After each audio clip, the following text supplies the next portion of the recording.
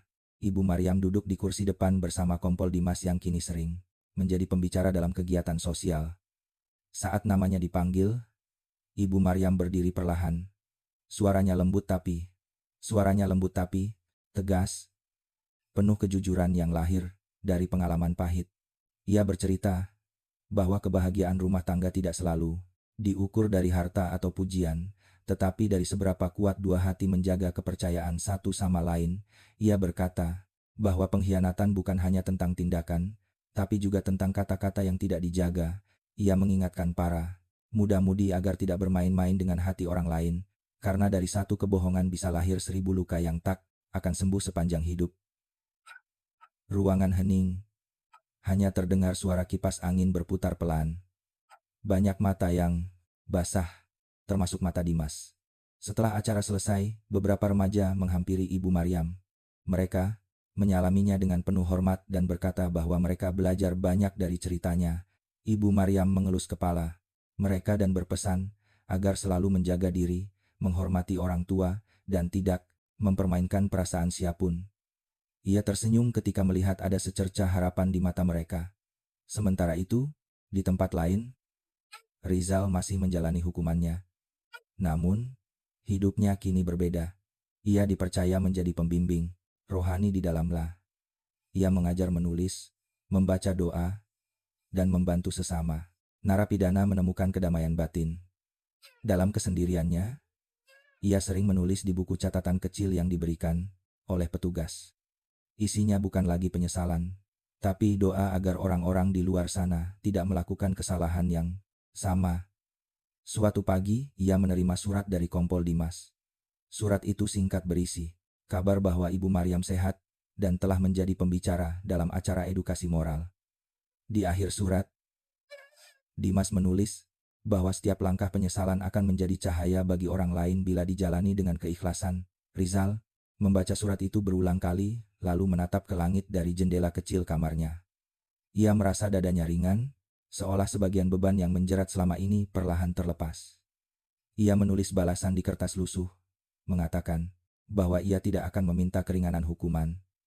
Ia hanya ingin keluar nanti dengan hati yang bersih. Ia ingin meminta keringanan hukuman, mengabdikan sisa hidupnya untuk memperingatkan orang lain, agar tidak menjadikan cinta sebagai alasan untuk menghancurkan kehidupan seseorang. Ia menulis bahwa meski ia kehilangan segalanya, ia masih diberi kesempatan untuk memperbaiki. Musim berganti. Pohon-pohon di tepi sungai mulai berdaun lebat. Burung-burung kecil sering hinggap di pagar bambu rumah Ibu Maryam. Suara azan maghrib berkumandang lembut dari surau kecil. Waktu berjalan, luka perlahan sembuh dan kehidupan menemukan iramanya kembali. Pada suatu senja, Dimas kembali datang ke rumah Ibu Maryam. Ia membawa bingkisan kecil, berisi foto taman baru yang dibuat warga. Di foto itu terlihat plakat kecil bertuliskan kata-kata sederhana. Di bawah bayangan pohon asam tertulis bahwa cinta sejati bukan tentang memiliki, tapi tentang menjaga dengan jujur. Ibu Maryam menatap foto itu lama. Ia mengangguk pelan lalu berucap bahwa mungkin kini anaknya sudah tenang melihat semua ini. Dimas menjawab bahwa dunia memang tidak selalu adil, tapi manusia selalu punya pilihan untuk menebus kesalahan dengan kebaikan. Mereka duduk dalam diam menikmati semilir angin sore dan suara anak-anak yang masih belajar mengaji di surau dekat sungai. Langit mulai gelap. Bintang pertama muncul di antara awan tipis. Dimas berpamitan pulang. Ibu Maryam berdiri di depan pagar, melambaikan tangan sambil berdoa pelan agar setiap langkah orang yang tulus selalu dijaga oleh Tuhan. Dari kejauhan, suara air sungai mengalir tenang, seperti lagu lama yang tak pernah berhenti. Malam itu, sebelum tidur, Ibu Maryam membuka jendela kamarnya. Ia memandang langit dan berkata dalam hati bahwa cinta sejati tidak pernah mati. Ia hanya berubah bentuk menjadi doa, menjadi cahaya, dan menjadi kekuatan bagi yang ditinggalkan untuk terus hidup. Pagi di Desa Sungai Indah selalu dimulai dengan suara azan subuh dari surau kecil di tepi sungai. Embun masih melekat di dedaunan, dan udara terasa sejuk menyentuh kulit. Ibu Maryam menyalakan lampu minyak di dapur, menyiapkan air panas untuk teh, lalu duduk di bangku bambu menatap halaman depan yang perlahan diterangi cahaya fajar. Burung pipit berterbangan di langit menandakan hari baru telah dimulai. Sejak beberapa bulan terakhir, hidup Ibu Maryam berjalan dengan ritme yang damai. Setiap pagi ia mengajar beberapa anak kecil membaca doa dan menulis huruf hijayah. Siang hari ia menenun tikar pandan yang dijual di pasar kecamatan. Hasilnya tidak seberapa, tapi cukup untuk hidup sederhana. Di setiap helai tikar yang ia tenun, ada ketekunan, kesabaran, dan rasa syukur yang tumbuh dari pengalaman panjang. Suatu pagi, seorang pemuda datang ke rumahnya. Namanya Farid, mahasiswa dari kota Serang yang sedang menulis tugas akhir tentang kehidupan sosial di pedesaan. Ia mendengar kisah Ibu Maryam dari seorang dosen dan ingin mewawancarainya. Ibu Maryam menyambut dengan ramah. Mereka duduk di teras rumah yang teduh, ditemani secangkir teh hangat, dan suara sungai yang mengalir pelan di kejauhan. Farid membuka buku. Catatannya dan mulai bertanya tentang kehidupan di desa. Namun lambat laun, percakapan beralih ke kisah lama. Farid ingin tahu bagaimana Ibu Maryam bisa memaafkan setelah kehilangan segalanya. Perempuan tua itu tersenyum tipis, menatap jauh ke arah sungai, lalu berkata pelan bahwa manusia hanya punya dua pilihan setelah kehilangan. Tenggelam dalam duk atau belajar berdamai dengan takdir. Ia memilih yang kedua. Ia berkata bahwa awalnya ia marah pada semua, pada pelaku, pada dirinya, bahkan pada Tuhan. Namun setelah berbulan-bulan menangis, ia sadar bahwa kemarahan tidak mengubah apapun. Ia mulai memaafkan bukan karena lupa, tapi karena ingin hidupnya kembali berarti. Ia percaya bahwa memaafkan bukan tanda kelemahan, melainkan bukti bahwa hati manusia bisa lebih kuat dari rasa sakit. Farid menulis setiap kata dengan penuh perhatian. Sementara Ibu Maryam berbicara tanpa jeda panjang, seolah hatinya telah siap untuk berbagi. Menjelang siang, Farid menutup buku catatannya dan berkata bahwa kisah Ibu Maryam akan menginspirasi banyak orang. Ia ingin menulisnya agar generasi muda belajar bahwa kesalahan kecil bisa membawa akibat besar bila tidak dijaga dengan kejujuran. Ibu Maryam mengangguk perlahan. Ia berharap tulisan itu bukan sekadar cerita, melainkan pengingat agar tidak ada lagi rumah tangga yang hancur karena kebohongan. Beberapa minggu kemudian, artikel itu dimuat di majalah kampus dan dibagikan di media sosial. Tak disangka, banyak orang membaca dan tersentuh. Pesan Ibu Maryam tentang memaafkan dan menjaga kepercayaan disebarkan luas. Banyak orang datang ke rumahnya, bukan untuk bertanya tentang tragedi, tapi untuk meminta nasihat bagaimana menghadapi luka batin mereka sendiri. Ibu Maryam mendengarkan satu persatu dengan sabar, memberi nasihat sederhana, bahwa waktu dan doa adalah dua obat paling mujarab untuk menyembuhkan. Suatu sore, Kompol Dimas datang membawa kabar. Ia mengatakan bahwa Rizal telah mendapat remisi karena perilakunya baik. Ia kini menjadi pengajar tetap di lapas, membantu membina tahanan muda agar tidak tersesat. Mendengar itu, Ibu Maryam terdiam lama. Ia menatap sungai yang mengalir tenang lalu berkata bahwa mungkin Tuhan benar-benar memberi kesempatan kedua bagi orang yang mau berubah. Dimas menatap wajah perempuan tua itu dengan kagum. Ia tahu tidak semua ibu mampu memaafkan pembunuh anaknya. Tapi Ibu Maryam berbeda. Ia memilih jalan yang sulit, jalan yang sunyi, namun penuh cahaya. Ia memaafkan, dan dari maaf itu lahir ketenangan bagi banyak orang. Sebelum berpamitan, Dimas menyerahkan sebuah surat. Surat itu berasal dari Rizal. Tulisan tangannya. Surat itu berasal dari Rizal. Surat itu berasal dari Rizal, rapi namun gemetar.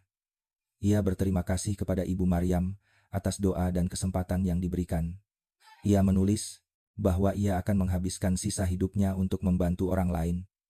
Ia berjanji tidak akan menyia-nyiakan maaf yang telah ia terima. Ibu Maryam menatap surat itu lama, lalu menutupnya. Perlahan, ia meletakkannya di rak kecil dekat foto Siti dan Fauzi. Ia berbisik dalam hati, agar Tuhan menjaga langkah Rizal. Karena dalam setiap manusia, meski pernah jatuh, sedalam apapun selalu ada kemungkinan untuk bangkit. Sore itu angin berhembus, lembut dari arah sungai. Suara anak-anak mengaji kembali menggema dari surau. Ibu Maryam berdiri di depan rumah, memandangi langit yang mulai berubah jingga. Ia merapatkan selendangnya, menatap ke arah matahari yang tenggelam di balik pepohonan. Dalam diam, ia merasa hatinya tenang. Tidak ada lagi luka, tidak ada lagi tangis. Hanya rasa syukur bahwa dari tragedi lahir harapan. Bukannya di tepi sungai, air berkilau memantulkan cahaya senja.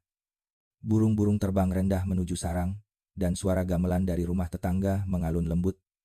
Hidup di desa Sungai Indah kembali seperti semula, damai dan penuh makna.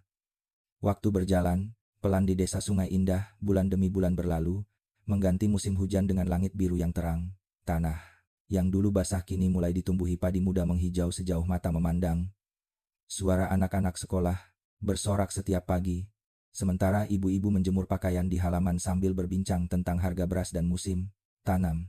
Hidup kembali terasa seperti dulu, tenang dan sederhana.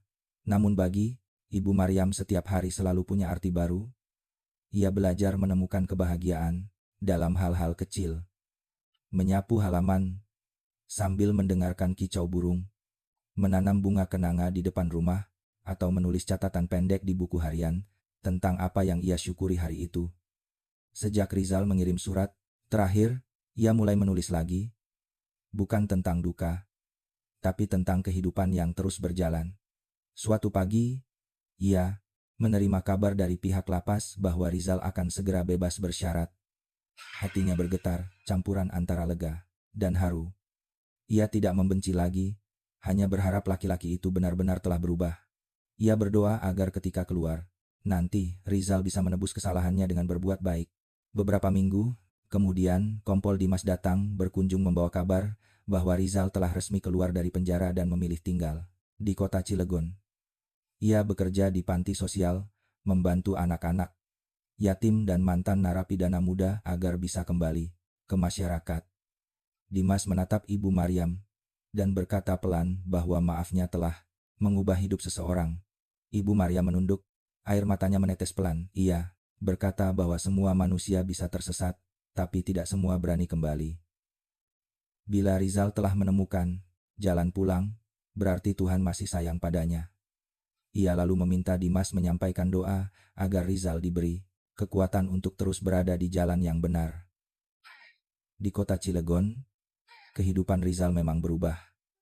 Ia tinggal di rumah sederhana di pinggir kota, membantu mengurus panti asuhan kecil yang menampung anak-anak jalanan. Setiap pagi ia mengajar mereka menulis dan membaca, lalu sore hari mengajarkan doa dan cerita tentang kejujuran. Ia tidak pernah menyebut masa lalunya. Tapi setiap kali melihat anak-anak tertawa, hatinya terasa hangat. Ia merasa Tuhan memberi kesempatan untuk memperbaiki luka yang dulu ia ciptakan. Suatu sore, Rizal duduk di halaman panti menatap langit jingga. Seorang anak kecil bernama Rahman menghampirinya, duduk di sebelahnya sambil bertanya mengapa ia sering melamun. Rizal tersenyum lalu berkata pelan bahwa ia sedang belajar berterima kasih kepada Tuhan karena masih diberi waktu untuk menebus masa lalu. Anak kecil itu menatapnya heran, tapi kemudian ikut tersenyum lalu berlari ke halaman bersama teman-temannya. Rizal menatap mereka, bermain sambil tersenyum. Dalam hatinya, ia berjanji tidak akan mengulangi kesalahan.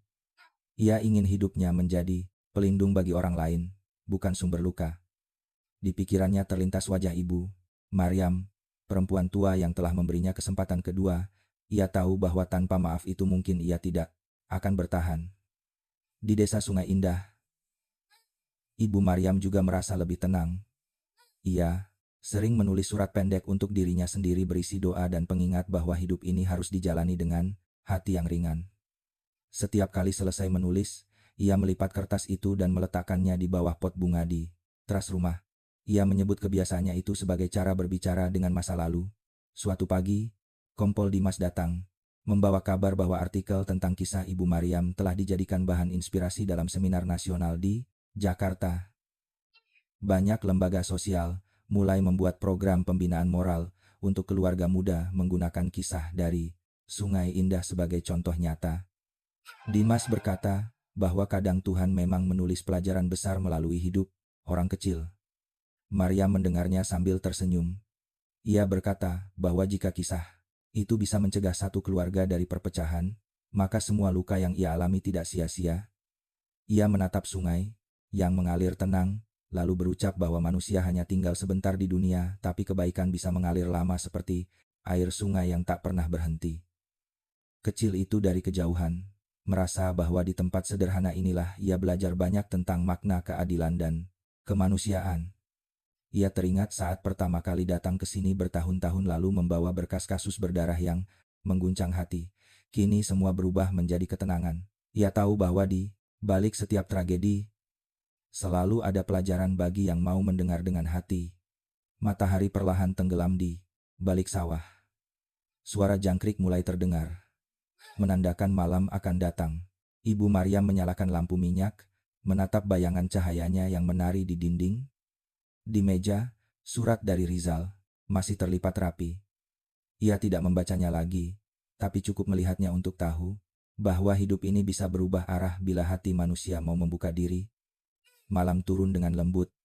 Angin membawa aroma padi muda dan suara air sungai yang mengalir pelan. Di langit, bintang bertaburan seolah menjadi saksi bahwa bahkan dari kegelapan terdalam, cahaya pengampunan selalu bisa lahir. Musim panen tiba di desa Sungai Indah. Langit, wanyas silannya, biru membentang luas. Burung-burung camar terbang rendah di atas sawah yang menguning. Setiap pagi, suara cangkul dan tawa para petani memenuhi udara. Di antara mereka, Ibu Maryam berjalan perlahan di pematang, membawa bakul kecil berisi makanan untuk para pekerja, meski usianya sudah lanjut. Masih tegap dan matanya tetap jernih, di setiap senyumannya terpancar ketenangan yang sulit dijelaskan. Desa yang dulu identik dengan berita duka kini dikenal sebagai tempat belajar kehidupan. Banyak orang datang dari luar daerah hanya untuk berbincang dengannya. Mereka ingin mendengar bagaimana seorang ibu bisa memaafkan orang yang telah menghancurkan kebahagiaannya. Ibu Maryam tidak pernah menolak siapapun. Ia mendengarkan dengan sabar, kadang memberi nasihat lembut, kadang hanya diam sambil menggenggam tangan orang yang menangis di depannya. Suatu siang, seorang perempuan muda datang dari Jakarta. Namanya Ayu, seorang jurnalis yang sedang menulis buku tentang kekuatan maaf. Ia mendengar kisah Ibu Maryam dan ingin menemuinya langsung. Mereka duduk di teras di bawah pohon mangga yang rindang. Angin bertiup lembut membawa aroma tanah dan bunga kenanga. Ayu bertanya dengan suara pelan, "Bagaimana Ibu Maryam bisa menghapus kebencian di hati?" Perempuan tua itu menatap sungai yang berkilau di kejauhan, lalu menjawab dengan tenang bahwa kebencian tidak pernah hilang bila dikejar, tapi perlahan akan larut bila diserahkan kepada Tuhan. Ia berkata bahwa manusia tidak bisa memilih ujian, tapi bisa memilih bagaimana menjalaninya. Ayu menulis setiap kata dengan hati-hati. Ia melihat tangan ibu. Ia melihat tangan ibu. Ia melihat tangan ibu Maryam yang keriput namun hangat, dan matanya yang bening, seperti telah melihat banyak hal dalam hidup. Ketika wawancara selesai, Ayu menunduk hormat, lalu berkata bahwa kisah itu akan ia tulis bukan sebagai berita, melainkan sebagai pengingat bagi semua, bahwa kekuatan hati seorang ibu bisa mengubah nasib manusia. Ibu Maryam hanya tersenyum dan berucap bahwa semoga tulisan itu membuat orang lebih berhati-hati dalam mencintai. Beberapa minggu kemudian artikel tentang Ibu Maryam terbit di sebuah majalah nasional. Judulnya sederhana, "Berkat yang Lir dari Luka." Dalam waktu singkat, kisah itu menjadi bahan pembicaraan di mana-mana.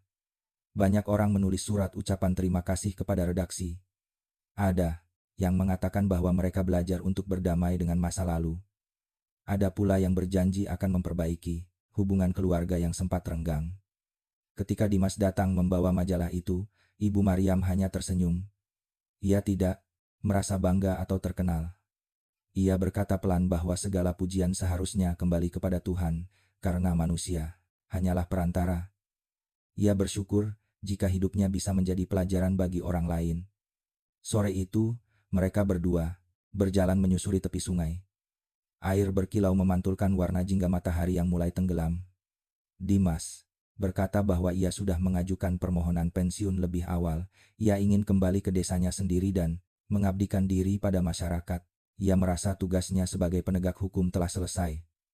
Penjaga kedamaian. Ibu Maryam menatapnya dengan mata teduh. Ia berkata bahwa setiap manusia akan sampai pada titik di mana mereka tidak lagi mencari keadilan untuk orang lain, tetapi untuk diri sendiri.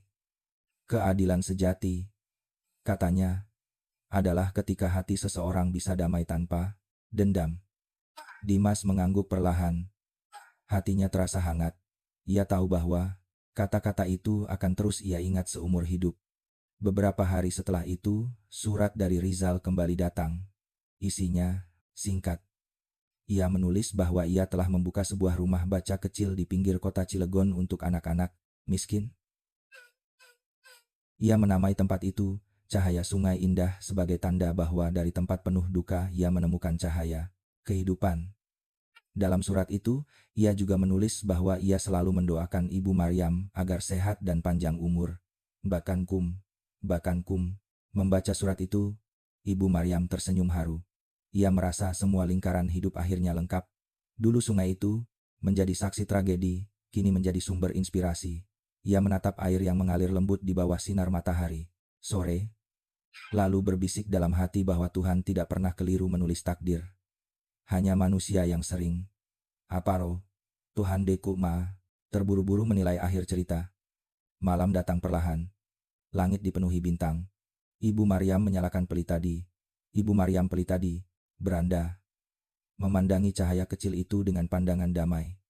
Di kejauhan terdengar suara anak-anak mengaji di surau. Suara yang dulu menjadi penanda kesedihan, kini menjadi tanda kehidupan baru. Angin malam bertiup membawa aroma kenanga. Di antara suara jangkrik, Ibu Maryam memejamkan mata. Bersyukur karena akhirnya ia memahami makna dari semua yang telah terjadi. Bahwa hidup dengan segala luka dan air matanya selalu menyimpan ruang untuk harapan. Dan harapan itulah yang membuat manusia tetap berjalan meski pernah jatuh berkali-kali. Pagi itu, langit desa, sungai indah berwarna biru pucat dihiasi awan putih yang bergerak perlahan. Burung-burung gereja hinggap di pagar bambu depan rumah Ibu Maryam berkicau riang menyambut hari baru. Udara segar membawa aroma tanah basah setelah hujan malam tadi. Dari dapur, kepulan asap tipis muncul dari tungku kayu. Ibu Maryam sedang menyiapkan bubur untuk anak-anak yang akan datang mengaji. Sudah menjadi kebiasaannya setiap hari Sabtu pagi, anak-anak dari sekitar desa berkumpul di rumahnya. Mereka belajar membaca doa, mendengarkan kisah-kisah bijak, dan kadang hanya duduk mendengarkan suara sungai. Bagi mereka, rumah Ibu Maryam bukan sekadar tempat belajar, tapi juga tempat yang membuat hati tenang. Ketika para murid tiba, tawa mereka memenuhi halaman. Ada yang membawa bunga, ada yang membawa daun pisang untuk alas duduk. Ibu Maryam menyambut mereka dengan senyum lalu duduk di kursi kayu di beranda. Hari itu ia bercerita tentang makna kejujuran. Ia berkata bahwa kejujuran bukan hanya berkata benar, tapi juga berani mengakui salah. Karena tidak ada manusia yang luput dari kesalahan. Namun yang membedakan adalah seberapa besar keberanian untuk memperbaikinya. Anak-anak mendengarkan dengan mata berbinar. Mereka belum memahami sepenuhnya, tetapi dalam hati kecil, mereka, kata-kata itu menempel seperti biji yang kelak akan tumbuh menjadi pengingat. Setelah pelajaran selesai, mereka berlari ke sungai, bermain air sambil bernyanyi. Ibu Maryam duduk, memandangi mereka dari jauh. Ia merasa seolah melihat masa depan yang lebih cerah, masa depan yang tidak lagi diwarnai oleh kebencian dan penyesalan. Menjelang siang, Kompol Dimas datang, membawa kabar bahwa taman di tepi sungai telah resmi dinamai Taman Cahaya Keluarga. Pemerintah daerah memutuskan untuk menjadikannya simbol pendidikan moral. Di tengah taman itu dipasang batu, peringatan kecil dengan tulisan sederhana. Di atas batu itu terukir kata-kata yang berasal dari surat Rizal, bahwa setiap luka yang diterima dengan ikhlas akan berubah menjadi cahaya bagi orang lain. Ibu Maryam berjalan bersama Dimas menuju taman itu. Angin berhembus lembut menggerakkan dedaunan dan suara. Air sungai terdengar jernih di bawah sinar matahari. Tulisan di batu itu tampak berkilau. Ibu Maryam menyentuh permukaannya perlahan, matanya berkaca-kaca. Ia berbisik dalam hati bahwa kini semuanya sudah sampai pada tempatnya. Tidak ada lagi duk, hanya kedamaian. Sore itu, Dimas duduk di bangku dekat taman. Ia berkata pelan bahwa setiap kali melihat sungai ini, ia merasa seperti melihat hidup manusia. Kadang tenang, kadang bergelombang, kadang keruh, tapi selalu mengalir menuju lautan yang sama. Ibu Maryam mengangguk menatap air yang berkilau keemasan. Ia berkata bahwa mungkin lautan itu adalah ampunan Tuhan, tempat di mana segala kesalahan berakhir dengan pengertian. Hari berganti malam di langit bulan purnama menggantung terang. Desa tampak damai, suara jangkrik mengisi keheningan. Ibu Maryam duduk sendirian di beranda. Ia membuka buku catatan lamanya, membaca tulisan-tulisan kecil yang ia buat selama bertahun-tahun. Di halaman terakhir, ia menulis kalimat yang baru, bahwa hidup bukan tentang berapa lama kita bertahan, tapi seberapa tulus kita memberi arti bagi orang lain. Ia menutup buku itu dengan senyum tipis. Beberapa bulan kemudian, kabar datang dari kota Cilegon. Rizal jatuh sakit dan dirawat di rumah sakit kecil. Ia tidak lama kemudian menghembuskan napas terakhir dalam tenang. Di sisinya ditemukan sebuah buku catatan berisi tulisan tangan yang sama rapi seperti dulu.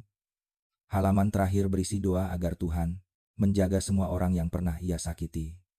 Ketika kabar itu sampai ke desa Sungai Indah, Ibu Maryam hanya menunduk. Tidak ada tangis, hanya keheningan panjang. Ia berkata pelan kepada Dimas bahwa mungkin inilah cara Tuhan menutup lingkaran takdir. Ia berharap arwah Rizal diterima dalam ampunan, karena dalam hidup ini tidak ada dosa yang lebih besar dari kesombongan untuk tidak mengakui kesalahan. Rizal telah menebusnya dengan penyesalan dan pengabdian. Beberapa hari setelah itu, Ibu Maryam kembali ke taman di tepi sungai.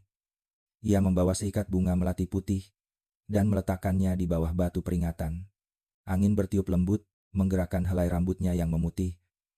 Ia memandang air sungai yang mengalir tanpa henti, seolah membawa pergi semua kenangan pahit.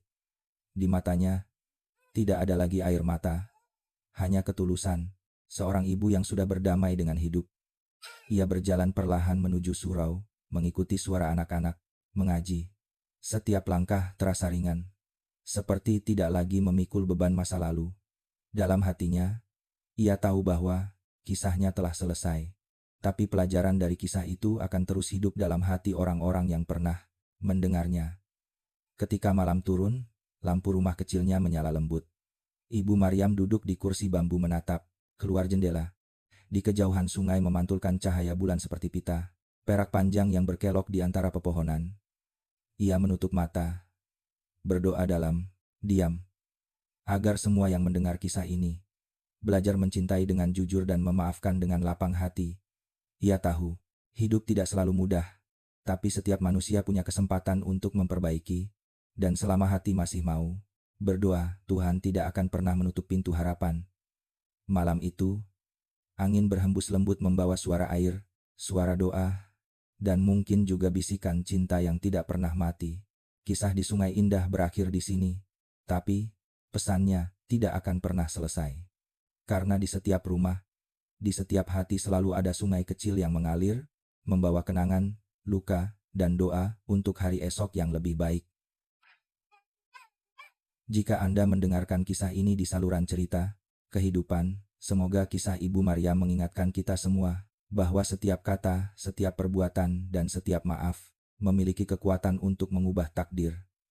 Bila Anda tersentuh oleh kisah ini, silakan tinggalkan komentar tentang pelajaran yang Anda dapat. Dan jangan lupa untuk menyukai serta mengikuti saluran ini agar tidak ketinggalan kisah-kisah penuh makna lainnya. Yeah.